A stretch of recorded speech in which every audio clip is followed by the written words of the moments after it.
pastikan kamu dapat menguasai lah, okay, satu persatu, dan perlu banyak buat exercise, latihan jadi latihan kena banyak supaya kita kena biasakan dengan pengiraan yang melibatkan daya paduan. Okay, yang kedua yang melibatkan leraian daya, dan yang ketiga adalah berkaitan dengan keseimbangan daya. Okay. Kita pergi yang semalam punya iaitu berkaitan dengan leraian daya. Okey, cikgu rujuk buku teks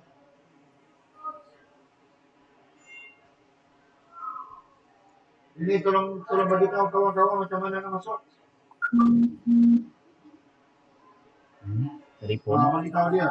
Selepas masuk ke dalam Google Classroom ni, kemudian tekan pula Meet.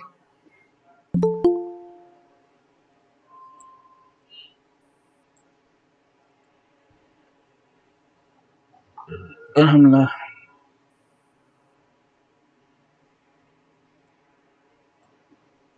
Okey, leraian daya.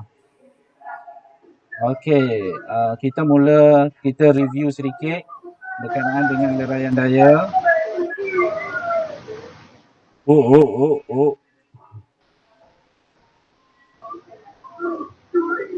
Okey. Baik, cikgu ada kuasa penuh untuk mute-kan. Okey. Kita tengok seorang dua orang ni dia tengah bermain. Okey, seorang dia tarik ke condong. Okey, dia tarik condong. Lepas tu budak yang duduk dalam upih ni, dalam dahan ni ditarik dan dia bergerak secara mengufuk, mendatar. Okey, kalau kita tengok daya tarikan dia adalah secara condong. Okey, secara condong. Jadi kenapa bila tarik secara condong, budak tu dia tak naik pun secara condong. Maksudnya naik makin terapung, kan? Okey. Jadi untuk kita secara fizik kita kena takrifkan secara fizik. Jadi untuk secara fizik kita kena buat satu leraian daya. Okey. Kita tengok daya yang terlibat ke atas budak ni. Jadi leraian daya, okey. Jadi budak ni, berat budak bergerak ke bawah. Okey, arah dia adalah ke bawah. Okey, ke bawah. Kemudian geseran ni sebab ada permukaan yang bersentuh. Okey. Dan permukaan yang bersentuh ni, daya geseran ni dia berlawanan dengan arah gerakan. So gerakan ke kanan, geseran ke kiri. Kalau gerakan ke kiri, geseran ke kanan. Okey. Kemudian, so kiri kita dah ada daya geseran, bawah kita ada berat budak. Okey. Lepas tu setiap objek, okey, duduk di atas sesuatu permukaan, ada tindak balas, kita panggil tindak balas nombor. Ke atas. Okey, ke atas. Jadi kita ada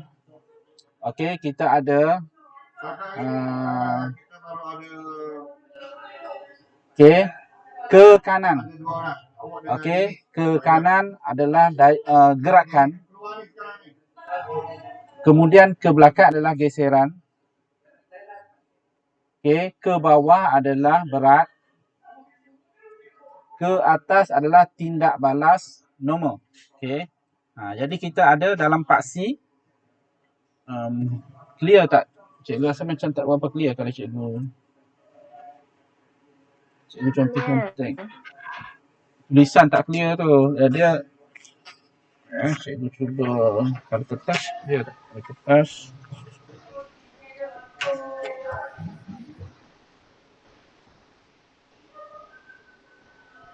Kalau kertas dia lebih clear. Okey, jadi gerakan. Okey, lepas tu ke bawah ni berat. Okey, kita paksi ada dua, X dan Y.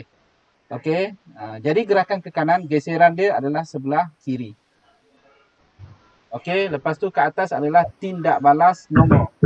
Okey. Fokus. Okey. Okey, jadi kita ada empat lah di atas satu paksi. Kemudian kita ada arah tarikan. Ini daya. Okey, ini daya tarikan. Daya tarikan. Jadi kita leraikan dulu daya. Okey, kita leraikan dulu daya. Okey, jadi ini yang dimaksudkan dengan leraian. Okey, leraian daya. Kita tengok sesuatu objek secara fizik. Okey, secara fizik. Okey, apakah daya-daya yang terlibat. Jadi bila kita kena pasti daya-daya yang terlibat, barulah kita boleh mencari magnitude ataupun kita boleh mencari nilai. Contohnya kita boleh nak cari nilai daya paduan. Okey, daya paduan. Kita dah belajar dalam 1.1 topik daya paduan. Okey, jadi untuk mencari daya paduan ni, kita kena buat leraian daya dulu.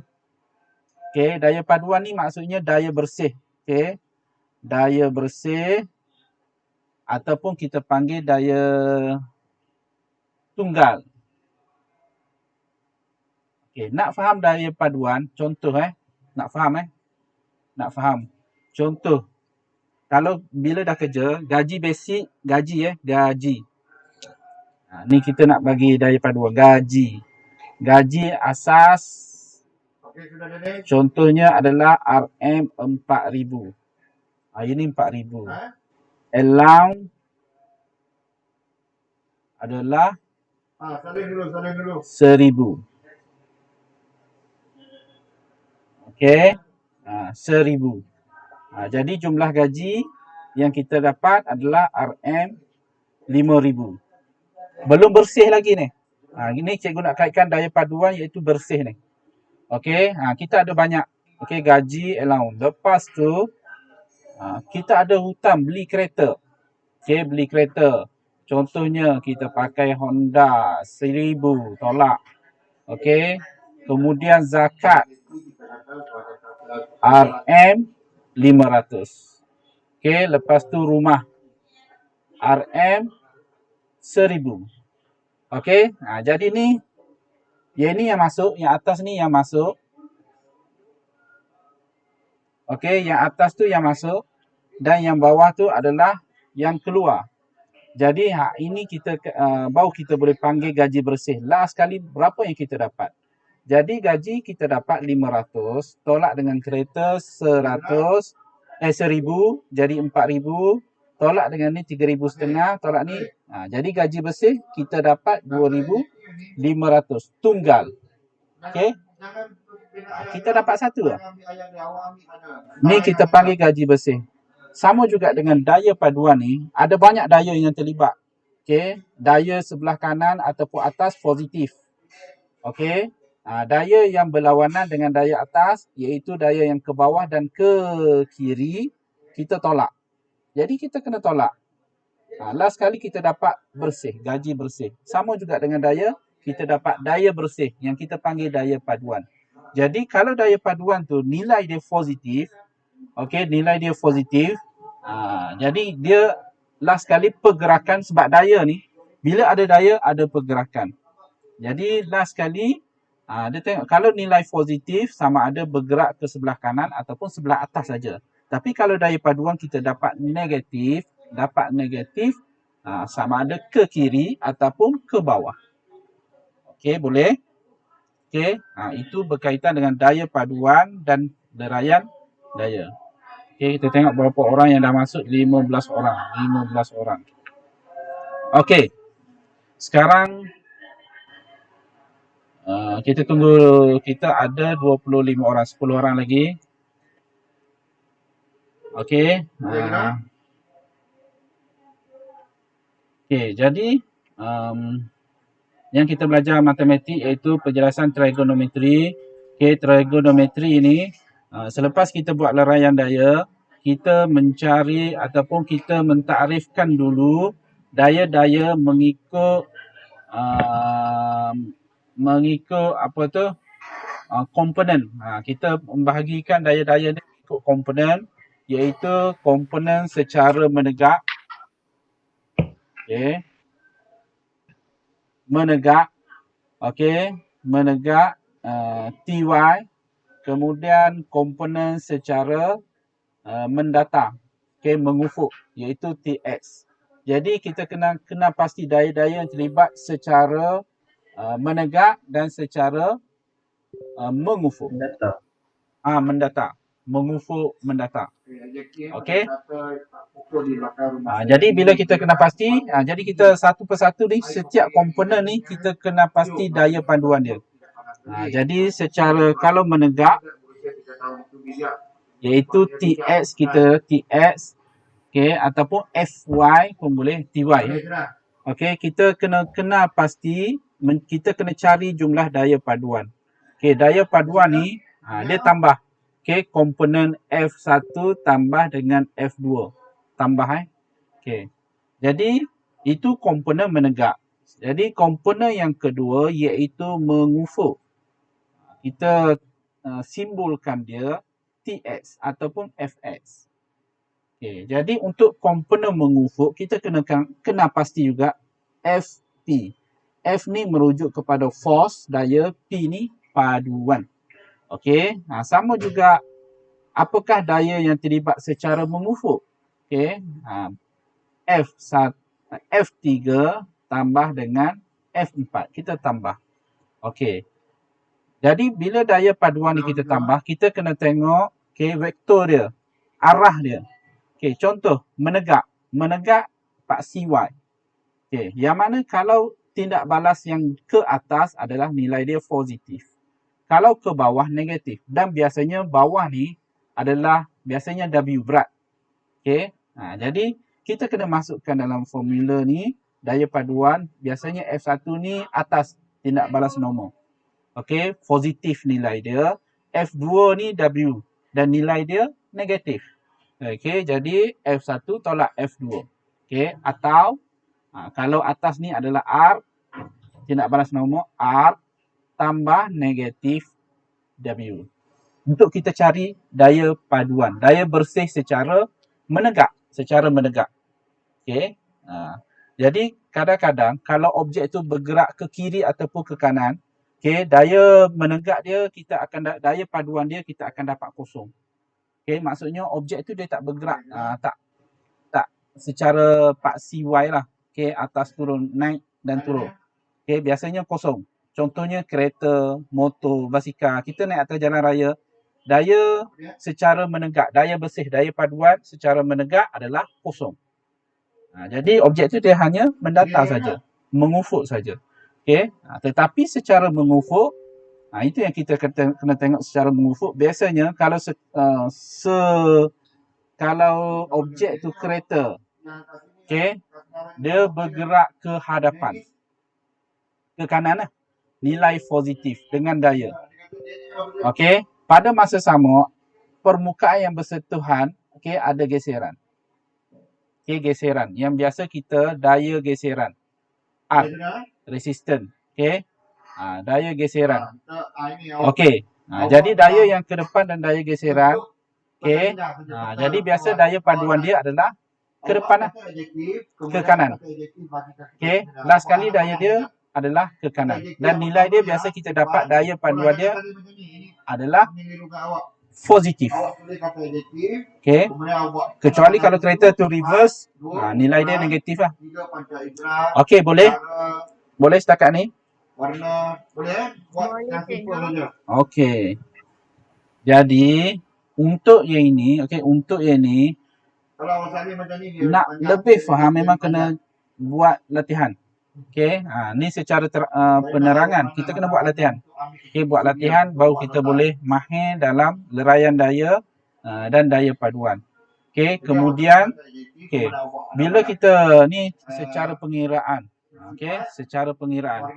Okey, merujuk kepada buku teks muka surat 14, kita menggunakan penjelasan kita menggunakan formula trigonometri. Okey, trigonometri yang mana yang kita dah belajar dulu, iaitu kita kena bentuk dulu daya-daya tu dalam bentuk segitiga. Okey, segitiga tegak. Okey. Segitiga tegak yang mana kita ada paksi X iaitu secara mengufuk dan secara menegak adalah paksi Y. Okey. Dan daya yang terlibat, kita banyaklah daya. Kita bila buat leraian daya tu, biasanya ke bawah ni adalah W. Okey, iaitu berat. Berat kita, arah daya dia adalah ke bawah. Okey. Dan dari segi segitiga ni, kita ada angle. Yang trigonometri tu, muka surat 14 tu, biasa kita guna sin dan cos.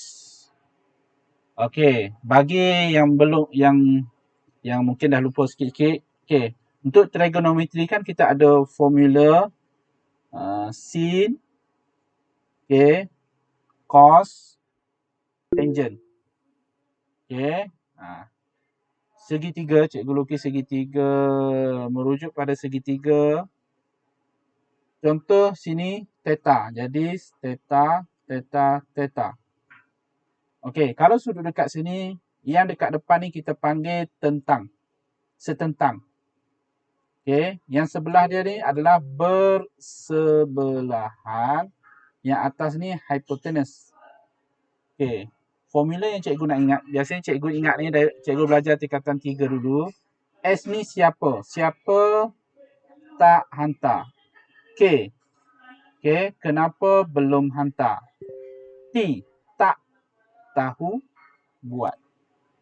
Okey, perbualan antara cikgu dan anak murid. Okey, cikgu tanya, okey, latihan semalam. Okey, cikgu pun tanya, S, sin, siapa tak hantar? Okey, kenapa belum hantar lagi? Okey, kenapa belum hantar? Okey, murid-murid jawab, tak tahu buat cikgu. Okey, cikgu guna yang ni lah untuk cikgu ingat. Okey, jadi T ni tentang, setentang, yang bertentangan. H ni hypotenuse, B ni bersebelahan. Okey, H hypotenuse. Ini jadi untuk trigonometri, dalam leraian daya ataupun kita nak cari daya paduan ataupun kita nak cari keseimbangan daya, kita banyak gunakan sin dan cos. Okey, banyak kita gunakan sin dan cos. Okey, boleh? Okey, tengok berapa orang yang masuk sekarang 16. Okey, kita teruskan tajuk hari ini, subtopik hari ini iaitu keseimbangan daya. Keseimbangan daya. Okey, ada soalan setakat ni? Tak ada. Okey, keseimbangan daya. Okey, rujuk buku teks. Boleh buka buku teks muka surat 18. Okey, muka surat 18. Buku teks muka surat 18. Okey. Gambar foto 1.4, okey, menunjukkan seorang penari tarian ngajak. Ada yang nak masuk.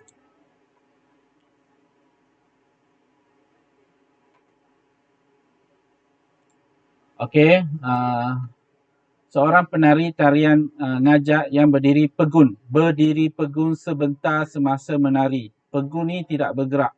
Okey, pegun maksudnya tidak bergerak. Okey, apakah hubungan antara daya-daya yang bertindak ke atas penari itu? Okey, oleh sebab pecutan penari itu adalah sifar, pecutan.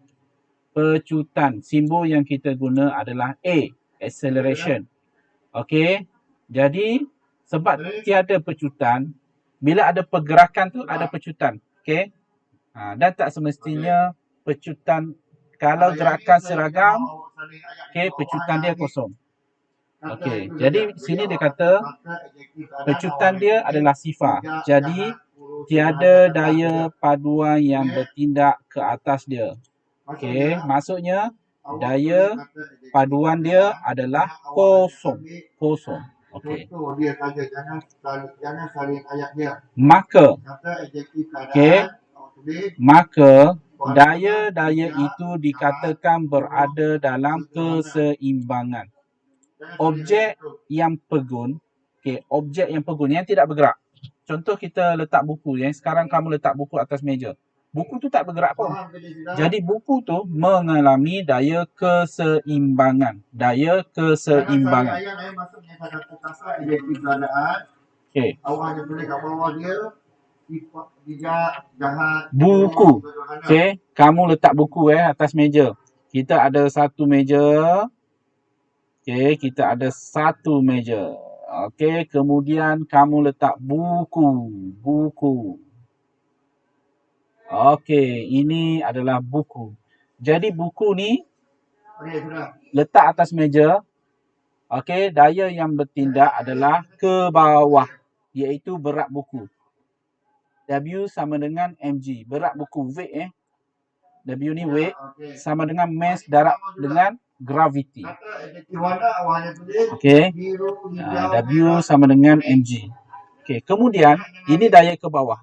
Sebab buku ni dia letak atas meja, daya normal yang bertindak permukaan meja ke atas buku. Kita panggil kuning, putih. tindak balas normal. Tindak balas, oh tak nampak, normal. Okey, jadi daya paduan dia, okey, FP, daya paduan. Daya paduan adalah kita tambah. Okey, kita tambah R tambah dengan W. Okey, tapi W ni ke arah bawah jadi negatif W. Okey. Jadi ini yang dia bagi tahu tadi, kosong. Daya paduan dia kosong. Newton. Okey. Bila daya paduan kosong, daya ke kanan ke kiri pun tak ada. Okey, bila kosong, objek ni dia tak bergerak, pegun. Bila F ni dia pegun. Dan bila pegun, okey, dia seimbang. Okey, dia seimbang. Okey, jadi bila seimbang dia pegun. Bila dia pegun dia seimbang. Okey, sebab apa? Sebab daya paduan dia adalah kosong. Okey, bukan tak ada daya, ada je. Buku ni bukan ringan, berat. Okey, buku ni berat. Tetapi berat buku ni dapat ditampung dengan meja. Okey, iaitu tindak balas normal. Dan tindak balas normal dia ada nilai dia juga. Okey, nilai dia sama juga dengan berat buku ni. Okey, kecuali atas meja ni kita letak objek yang lebih berat. Okey, sangat berat. Contohnya kita naik atas meja lah. Kita kan. Kalau cikgu naik atas meja. Cikgu naik atas meja. Berat cikgu besar. Okey. Bila cikgu naik atas meja, tindak balas normal ni, meja dia bergantung kepada permukaan. Meja ni dia boleh menampung berapa kilogram. Okey, berapa newton. Jadi cikgu lebih berat. Okey. Daya paduan ni dia boleh menjadi negatif. Okey, boleh menjadi negatif. Tak seimbang lah. Jadi tak seimbang, meja ni boleh patah. Okey, boleh patah, boleh jatuh. Jadi tak semestinya tindak balas normal sesuatu permukaan tu dia maksimum. Dia ada tahap dia. Jadi kalau melebihi tahap dia, daya paduan ni akan ada nilai negatif. Negatif maksudnya objek yang duduk atas ni akan jatuh ke bawah. Meja ni patah lah. Okey. Jadi objek tu tidak pegun ataupun tidak berada dalam keseimbangan daya. Sebab tu dalam fizik, kita tengok sesuatu benda tu sebenarnya kita boleh takrifkan konsep. Kita boleh takrifkan secara formula. Okey. Bukannya dulu kita kita tengok contohnya sos cili, macam mana kita nak keluarkan sos cili tu daripada botol. Okey, untuk kita cicah, beli kerupuk ke apa, kita nak cicah ke sos. Okey, sebenarnya kita goncang-goncang tu sebenarnya kita menggunakan hukum fizik. Okey, konsep fizik. Okey, sama juga pergerakan kita kayuh basikal, naik motor, sebenarnya menggunakan konsep fizik. Okey, jadi dalam kehidupan harian kita ni fizik memang tak terasing, tak asing dalam kehidupan kita. Okey, kita teruskan. Okey, teruskan. Okey. Kita teruskan. Suatu objek dikatakan berada dalam keseimbangan daya apabila daya-daya yang bertindak ke atasnya menghasilkan daya paduan dia sifar. Okey, contohnya buku yang cikgu cerita tadi. Okey, buku cikgu cerita tadi. Perhatikan gambar rajah jasad bebas bagi dua contoh daya dalam keseimbangan daya seperti yang ditunjukkan 1.23. 1.23 ni 1.23. 1.23 ni adalah contoh daya-daya dalam keseimbangan. Contoh kita letak pasu bunga di atas permukaan. Pasu ni dia ada berat dia. Okey, iaitu 12 Newton. Okey, jadi tindak balas normal dia tengok kepada berat ni. Okey, beratnya. Kalau berat ni 12, tindak balas normal dia pun 12. Kalau ini 40, sini pun 40. Sebab apa kita kata macam tu? Sebab sesuatu objek kita letak di atas permukaan, objek tu pegun. Jadi, walaupun dia pegung dan kita faham objek tu berat dia ke bawah. Okey, arah daya dia ke bawah. Tapi ada tindak balas yang ke atas yang kita panggil tindak balas normal. Okey, ke atas permukaan. Kecuali kalau kita letak atas meja tu, atas permukaan tu objek yang tidak boleh ditampung oleh permukaan. Jadi tindak balas normal ni sebenarnya dia ada had dia. Tindak balas normal ni dia ada had dia. Okey, jadi pasu bunga ni berada dalam keadaan keseimbangan. Sebab kita ni daya paduan dia 12 tolak 12, kosong. 12 tolak 12, kosong. Kita tambah R tambah W tapi nilai W ni negatif sebab arah daya dia ke bawah. Okey, jadi kita dapat kosong. Daya paduan kosong, objek tu seimbang. Okey, kemudian B. Lampu. Okey. Lampu ni ada satu ruang. Dia letak kat tengah-tengah lampu. Lepas tu dia letak tali satu dan tali yang kedua. Okey, tali yang pertama, tali yang kedua. Tegangan tali dia adalah 5 Newton dengan daya 5 Newton. Okey, tali yang kedua 3 Newton, tegangan yang kedua. Dan objek tu, lampu tu dia ada berat, iaitu arah daya dia adalah ke arah bawah. Okey, ke arah bawah. Okey.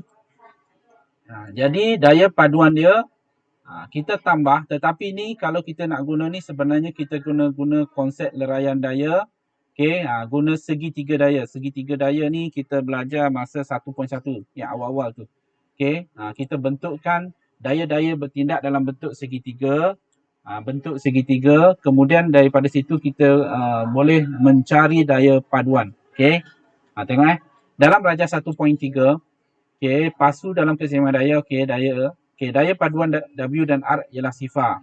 Okey, lampu juga berada dalam keseimbangan daya, namun terdapat 3 daya yang bertindak ke atas lampu tu. Kalau sini senang, atas dengan bawah kita tolak je, kosong. Cuma yang ini ada 3 daya. Okey. Jadi namun terdapat 3 daya yang bertindak ke atas lampu. Hal ini boleh diwakili oleh segitiga daya. Okey, kita kena menggunakan kaedah segitiga daya sebab dia ada banyak daya yang terlibat. Atas bawah senang je. Okey, kita tolak je. Okey, segitiga daya boleh dilukis untuk menunjukkan keseimbangan daya suatu objek yang ditindak oleh 3 daya. Magnitud ketiga-tiga daya diwakili oleh panjang sisi. Okey. Ini kalau kita lukis, ni sebenarnya dia ada 2 kaedah untuk kita menentukan daya paduan. Satu, kita membuat segitiga, kita kira guna formula trigonometri sin cos. Okey, yang kedua, kita kena guna pembaris, guna pensel ataupun pen, kita kena lukis mengikut skala, perwakilan skala. Contoh 1 Newton mewakili 1 cm. 1 Newton mewakili 1 cm. Cuba kita lukis untuk kita cari nilai dalam segitiga ni. Contohnya ni segitiga kita nak lukis 4 Newton jadi 4 cm. 3 Newton 3 cm. Lepas tu kita pun garis hypotenuse. Okey, lepas tu kita boleh guna formula teorem Pythagoras, 4 kuasa 2 tambah 3 kuasa 2, ataupun kita ukur guna pembaris berapakah panjang hypotenuse. Okey, itu secara lukisan. Dan secara lukisan kalau kita ukur, kita akan dapat 5 cm iaitu 5 Newton, ataupun guna teorem Pythagoras 4 kuasa 2 tambah dengan 3 kuasa 2, kita dapat 25. Kita akan dapat 5 Newton juga. Okey. Jadi 3 daya W, P dan T dalam rajah 1.4 berada dalam keseimbangan. Okey, keseimbangan. Maksudnya lampu ni dia tak bergerak ke bawah, tidak bergerak ke kiri, tak bergerak ke kanan, tidak bergerak condong ataupun tidak bergerak ke atas. Dia pegung saja. Jadi dia berada dalam keseimbangan. Okey. Boleh setakat ini? Boleh. Boleh. Okey. 17 orang masuk. Okey. Pastikan kamu berada dalam selesa. Cikgu bagi tahu tadi selesa. Cari tempat yang itulah, kalau ada bilik belajar duduk dalam bilik. Tak ada gangguan daripada adik-adik ke siapa. Dan pastikan yang paling penting sebenarnya sebelum kelas ni mandilah siap-siap, segar sikit.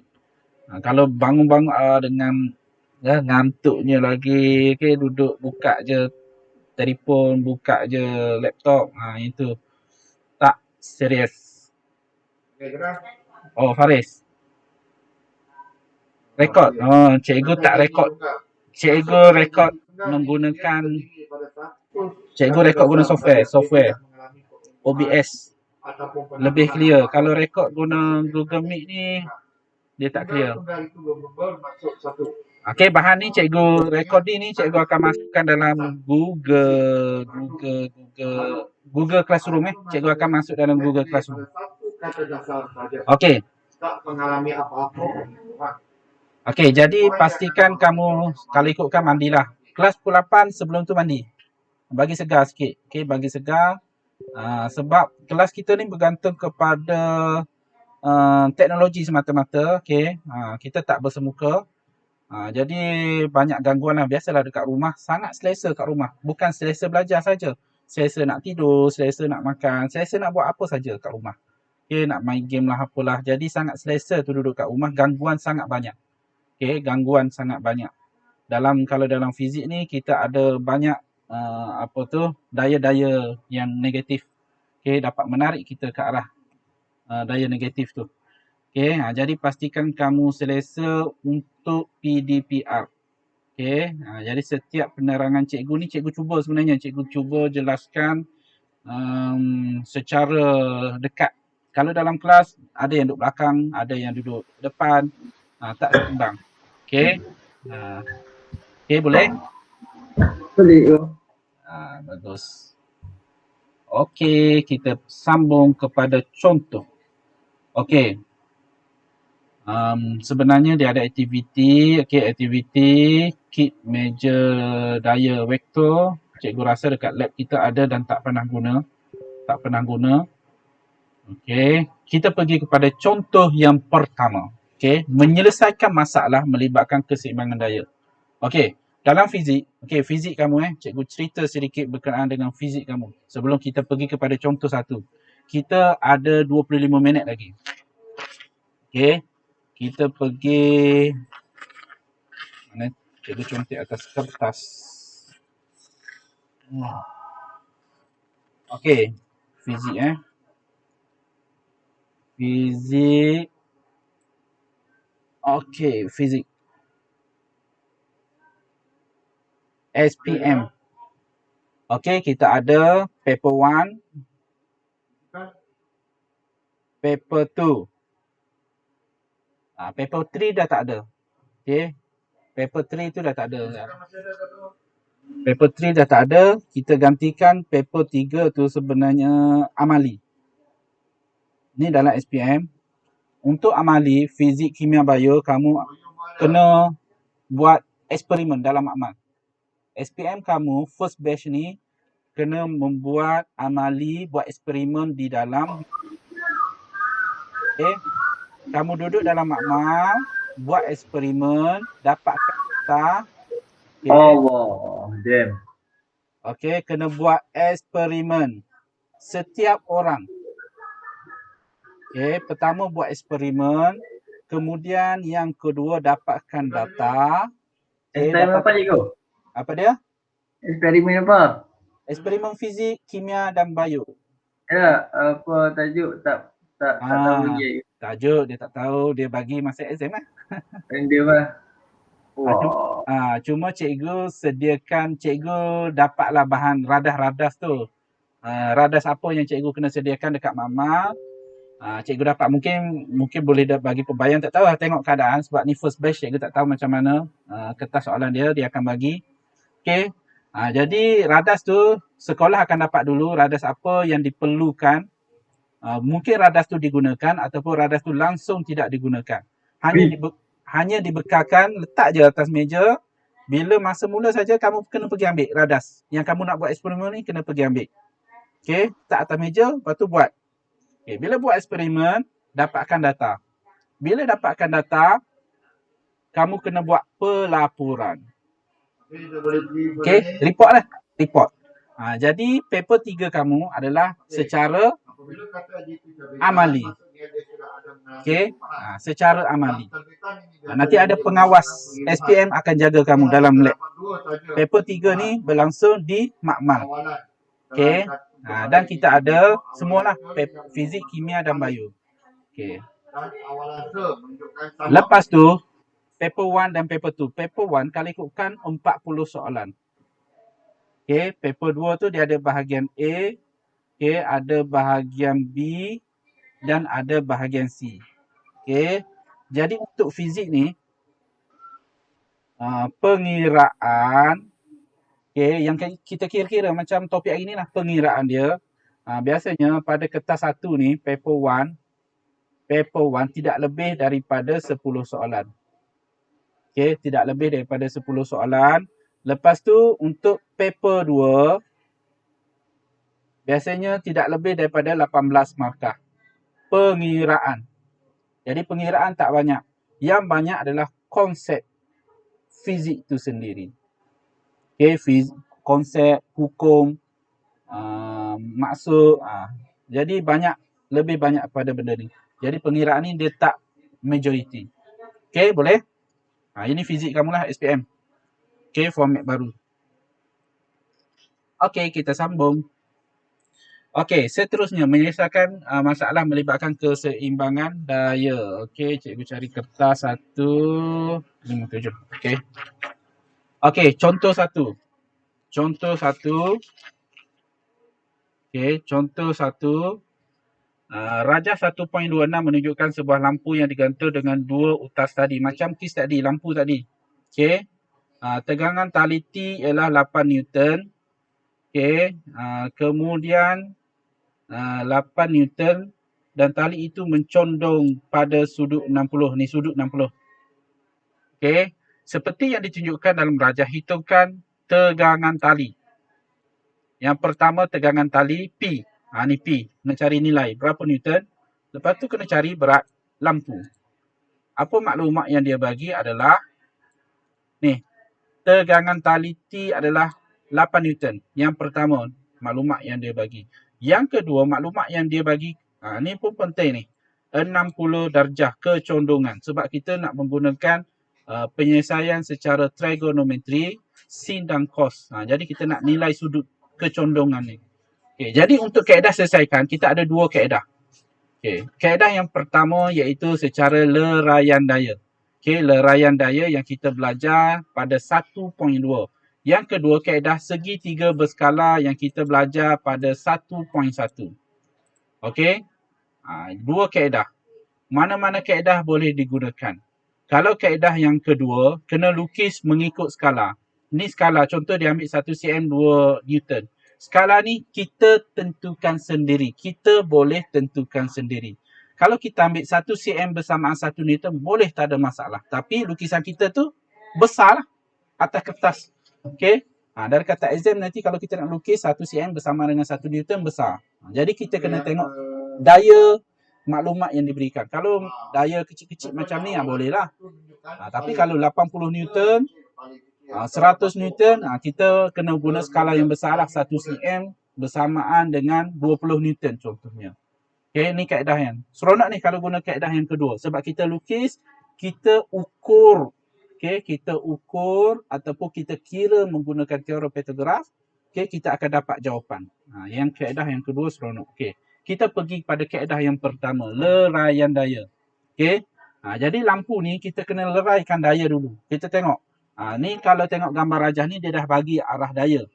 Jadi sebenarnya untuk kita leraikan daya ni tak susah sebab dia dah tunjuk anak panah. Ini senang sebab dia tunjuk anak panah. Setengah tu dia hanya lukis objek je dengan condong saja. Tapi dia tak lukis pun anak panah arah daya. Jadi untuk leraian daya ni kita lukis. Kita leraikan dulu. Okey, kita leraikan dulu. Kita ada lampu iaitu objek tersebut. Setiap objek dia ada satu daya yang bertindak ke bawah. Iaitu kita ke bawah. Okey, yang kita labelkan sebagai W. Berat. Okey, kemudian untuk salah satu objek dia ada atas dengan bawah, kiri dan kanan. Okey, atas, bawah, kiri, kanan. Kita daya yang terlibat dulu lah. Kita cikgu lukis daya yang terlibat. Lepas tu ke kanan ni adalah tegangan tali yang kita label dalam buku ni dia label sebagai P. Okey, kemudian satu lagi tegangan tali secara condong iaitu tegangan tali T. Okey, tension. Okey, tegang. Okey, secara tali yang tegang iaitu T dia nilai dia ada letak tu nilai 8 Newton. Okey, kita nak leraikan daya. Okey, lepas tu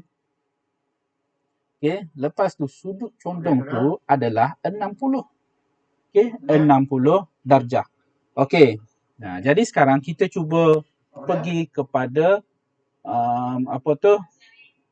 komponen. Okey, yang pertama kita pergi menegak. Iaitu Y. Okey, komponen secara menegak. Kita tengok menegak ni atas dengan bawah lah.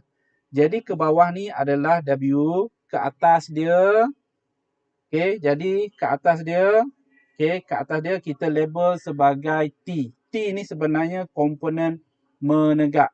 Okey, komponen menegak TY, komponen menegak. Jadi komponen menegak kita ada W.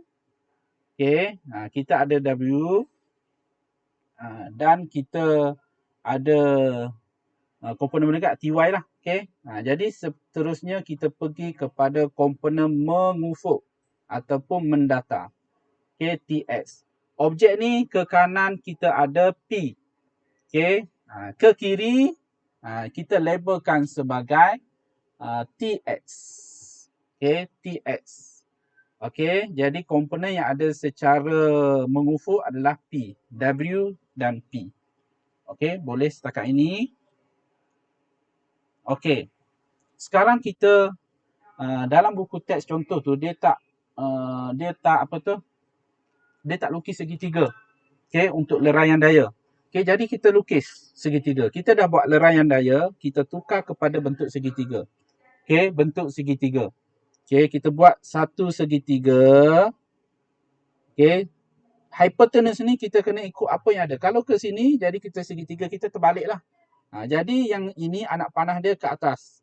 Ini T. Okey, T. Yang straight ni, yang ada apa dia? TY dengan W. Jadi kita ambil W. Okey, kita ambil W. Yang atas ni R tak ada kan? Dia tak nyatakan tindak balas nombor. Jadi W. Mana anak panah dia adalah ke bawah. Okey. Kemudian yang secara mengufuk ni, mana yang dia bagi? P. So ini adalah P. Sudut tegak 90 darjah. Kecondongan dia adalah 60. Okey.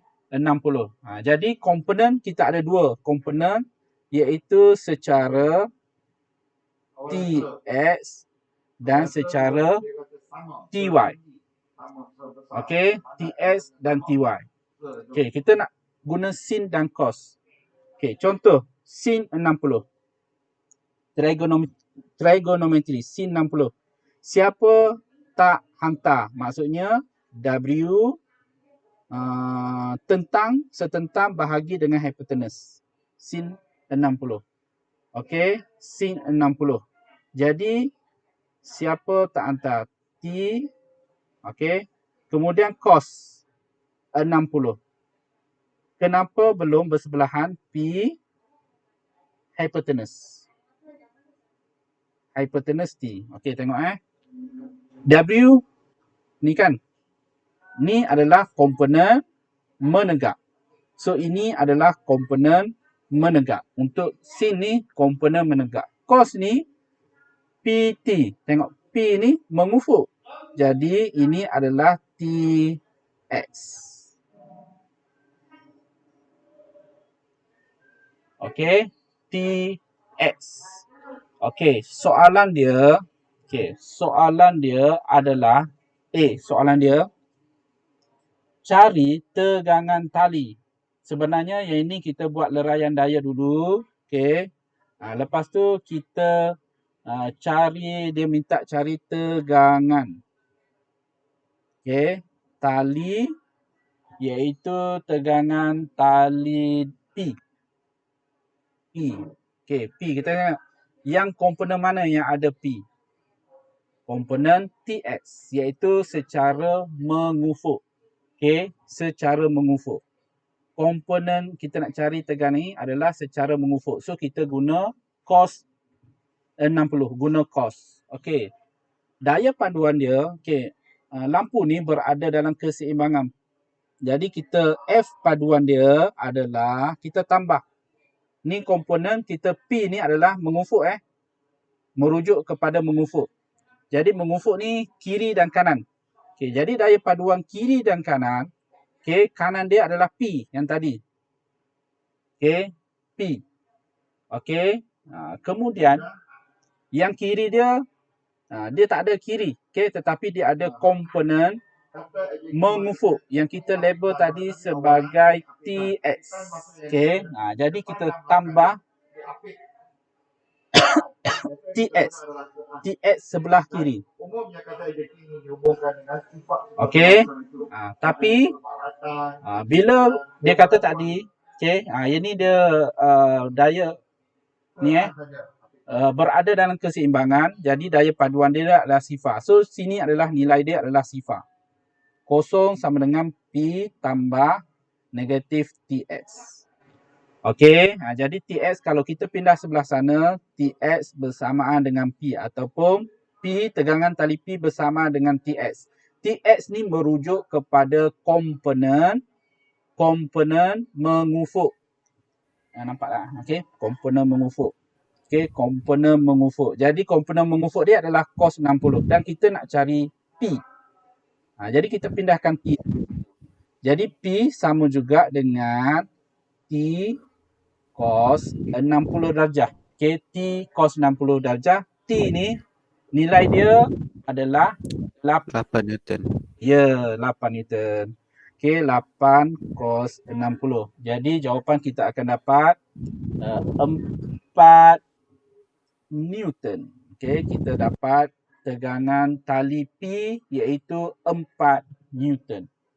Okey, sebenarnya cikgu cerita panjang-panjang, cikgu pergi satu persatu, senang nak faham. Sebenarnya pengiraan dia dekat sini saja. Ni je pengiraan dia. Sama ada 2 markah ataupun 3 markah. Okey, dalam exam. Cuma sebelum kita nak kira, kita kena buat leraian daya dulu. Okey, kita nak kena pastikan daya tu ke atas, ke bawah, ke kiri, ke kanan. Dan kita tukar dalam bentuk segitiga supaya kita boleh keluarkan formula trigonometri sin ataupun cos. Jadi sin cos ni komponen mana? Menegak ataupun mengufuk. Jadi bila kita tentukan, kita baru boleh pergi kepada soalan.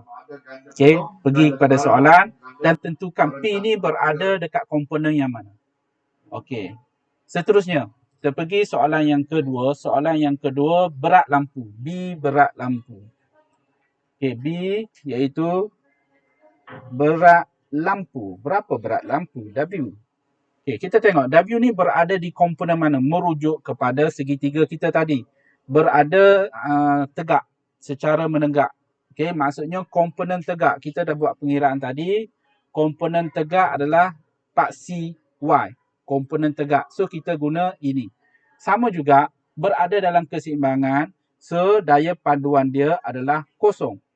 Okey, yang mana kalau kita nak cari daya paduan secara tegak, secara tegak, komponen iaitu Fx, komponen menegak, tambah negatif W. Negatif ni sebab arah dia adalah ke bawah. Arah dia ke bawah. Kita tambah nak cari daya paduan. Nilai dia kita dah dapat kosong sebab keseimbangan daya. Okey. Jadi kita pindahkan W ke sana sama juga Fx W. Kita terbalikkan sebab kita nak buat pengiraan Fx sama dengan W. W ni lah yang kita nak cari. Okey. Jadi Fx ni adalah komponen Tx ni lah. Tx ni Tx. Daya Tx ni. Okey, nak guna Fx pun boleh tapi awal-awal kita guna Fx lah. Okey. Jadi ini adalah komponen bukan. Y. Salah, sorry.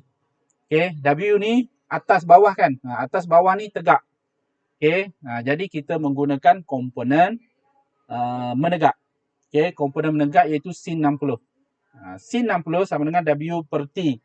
Jadi kita nak cari W, T kita pindahkan ke sebelah sana. W sama dengan T sin 60. Oh, tak nampak. Okey, T tadi adalah 8. 8 sin 60. 8 sin 60. Jadi jawapan dia kita akan dapat 6.93 Newton. Ini W. Okey, berat dia adalah 6.93 Newton lampu tu. Okey, berat dia adalah 6.93 Newton. Okey, sama juga dalam kes ni pengiraan dia sebenarnya adalah ini saja. Ni je pengiraan dia. Okey, biasanya ni 2 markah. Okey, 2 markah. Ini pun biasanya ni 2 markah juga ni yang tadi ni, 2 markah. Okey, dan jawapan perlu ada unit magnitude. Mesti ada magnitude iaitu suatu nilai dan mesti ada unit. Ada juga yang tak ada unit. Contohnya indeks biasan. Indeks biasan tu memang tak ada unit. Indeks biasan tak ada unit. Jadi memang dia hanya magnitude sahaja jawapan dia. Okey, yang ni kita mesti ada magnitude dan kita mesti ada unit. Baru jawapan kita diterima. Okey. Boleh semua? Boleh cikgu. Okey. Kaedah yang kedua ni segitiga berskala ni. Kaedah yang kedua ni berskala. Yang ni memang kena lukis menggunakan skala yang betul. Maksudnya kena ada pembaris, kita guna skala yang ada pada pembaris. Kalau inci, guna inci. Kena sampai habis lah. Kalau cm, cm. Skala. Kalau kita nak lukis segitiga, kita nak cari yang ni, nak cari yang panjang-panjang ni kan. Nak cari yang panjang-panjang ni, kalau pergi segitiga ni dia senang sikit. Okey, dia senang sikit. Sebab kita hanya lukis segitiga. Okey, kita lukis segitiga dengan skala yang betul. Skala ni kita tentukan. Kita boleh tentukan 1 cm, pembaris kita biasanya cm lah. Nak guna 1 Newton pun boleh. Ataupun 1 cm sama dengan 2 Newton pun boleh. Ikut skala, ikut nilai yang dia bagi. Kalau nilai kecil bolehlah guna macam ni. Okey. Kemudian baru kita lukis segitiga. Okey, kita lukis segitiga. Segitiga ni sama segitiga yang cikgu lukis tadi. Yang cikgu lakar ni, segitiga yang ni. Jadi segitiga ni kena lukis menggunakan skala yang betul. Mengikut daya-daya yang terlibat. Okey, kemudian nak cari, contoh dia minta tadi cari P. Okey, T kita ada nilai. Okey, T kita ada nilai. Jadi kita ukur berapakah panjang. Panjang P ni berapa? Contoh, okey, kalau dalam ni P dia dapat 2 cm. Okey, dia ukur 2 cm. Jadi skala yang dia gunakan dalam buku teks ni, 1 cm bersamaan dengan 2 Newton. Jadi dia ukur P itu 2 cm. Jadi darab dengan 2 Newton, jadi dapat jawapan 4 Newton. Okey, kemudian nak cari W. W, ukur saja guna pembaris. Tak payah buat formula kira sana, kira sini macam tadi kan. Kira sana, kira sini. Okey, yang ini ukur saja, darab dengan 2 dapat 7 Newton. Senang. Jawapan tak sama. Okey. Jawapan tak sama sebab ini kita secara macam ni. Dia lebih kurang. Sebab bila point-point nilai yang kecil ni, dia macam mana pun mesti ada point-point. Okey. Jadi bagi cikgu kalau tak nak pening, belajar kaedah yang kedua segitiga berskala. Segitiga berskala. Okey. Okey. Jadi untuk ni cikgu tunjuk contoh satu saja. Okey, contoh satu saja. Dalam buku latihan, dalam buku latihan kamu salin contoh 1 dan contoh 2. Okey. Dalam buku latihan Okey, buku latihan. Okey, tugasan adalah yang pertama, okey, saling contoh. 1 dan 2. Okey, saling contoh 1 dan 2 sahaja. Kemudian cikgu nak semua buat iaitu menggunakan kaedah yang kedua tu, lukis. Okey, lukisan 3. Segitiga daya. Okey, segitiga daya. Lukis ni gunakan skala yang betul. Okey, guna pembaris. cm lah biasanya. Gunakan skala yang betul, ikut contoh. Kalau dia guna 1 cm sama dengan Newton, ikut yang tu dulu. Nanti kalau buat exercise, baru kita tentukan sendiri skala tu. Okey, boleh? Ini dalam buku latihan kena buat. Okey, supaya nak latih. Okey, latihan. Cikgu akan bagi kehadiran hari ini. Okey, kita ada 2 minit lagi. Jadi kehadiran cikgu akan bagi link yang dekat dalam ruangan chatting. Okey, pergi kepada ruangan chatting. Cikgu masukkan Google Form. Okey, isikan kehadiran. Okey, isikan kehadiran. Okey, sekarang boleh isi kehadiran.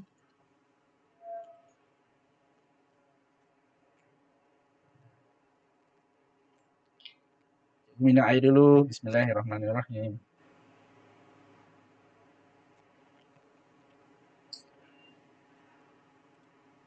Okey, kita ada 22 orang yang masuk. Okey, 22 orang yang masuk. Ada yang terlepas tadi, ada yang masuk lambat semua. Okey, cikgu akan masukkan rakaman. Okey, rakaman kelas kita hari ini dalam Google Classroom. Okey, nanti boleh tengok balik. Pakai earphone untuk audio yang lebih jelas. Okey, cikgu cuba yang terbaik ni. Macam-macam cikgu bagi guna peralatan supaya penerangan cikgu ni lebih jelas.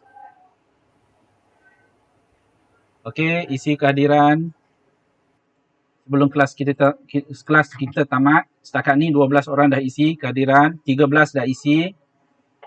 Okey, 13 orang dah isi.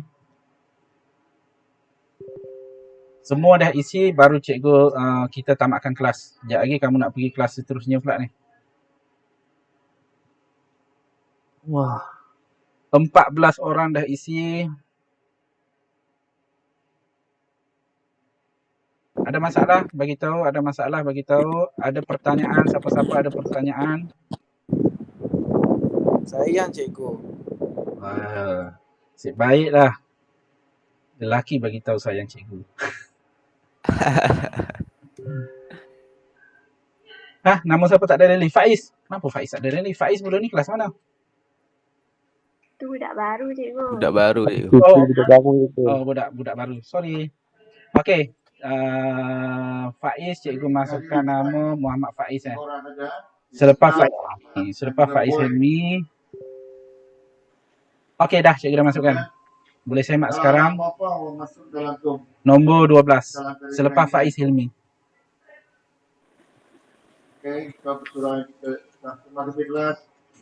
Okey. Jadi kita dah pukul 9. Okey, dah pukul 9.